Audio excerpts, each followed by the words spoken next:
Bienvenue dans BK Podcast, votre guide sonore à travers les merveilles d'Afrique. Aujourd'hui, nous faisons escale en Namibie, sur les terres arides du peuple Himba. Leur art de la parure, aussi unique que symbolique, raconte des histoires d'identité, de spiritualité et de traditions millénaires. Les Himba sont connus pour leur apparence singulière, marquée par une peau rougeoyante. Cette teinte distinctive provient d'un mélange d'ocre rouge et de graisse animale, appelé ogize.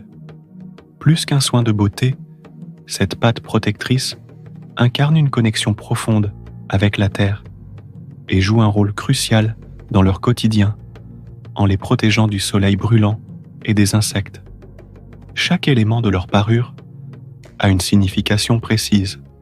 Les colliers, bracelets et coiffes ne sont pas de simples ornements.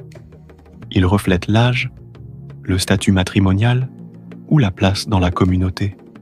Les femmes, en particulier, arborent des coiffes en cuir sculptées avec soin, souvent ornées de perles ou de coquillages.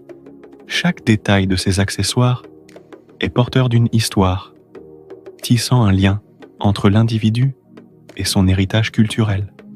Un aspect fascinant de cet art réside dans son caractère évolutif. Les parures changent au fil des étapes de la vie. Une jeune fille, une épouse ou une mère n'affichent pas les mêmes ornements. Leurs bijoux, souvent fabriqués à partir de matériaux naturels comme les os, les graines ou le cuivre, sont conçus pour durer. Chaque pièce étant empreinte d'une forte valeur symbolique. Pour les Himba, la parure dépasse l'esthétique. Elle est aussi une manière de se raconter au monde. À travers leurs ornements, ils expriment leur appartenance à une culture qui valorise la beauté, la résistance et l'harmonie avec la nature. Ce savoir-faire artisanal, transmis de génération en génération, constitue une véritable archive vivante de leur histoire collective. L'art de la parure, chez les Himba, nous invite à réfléchir sur le sens que nous donnons à nos propres objets du quotidien. Il est une preuve éclatante que la beauté peut être à la fois une expression personnelle et un hommage à ses racines.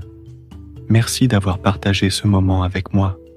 Rejoignez-moi pour le prochain épisode de BK Podcast où une nouvelle merveille africaine vous attend. À bientôt.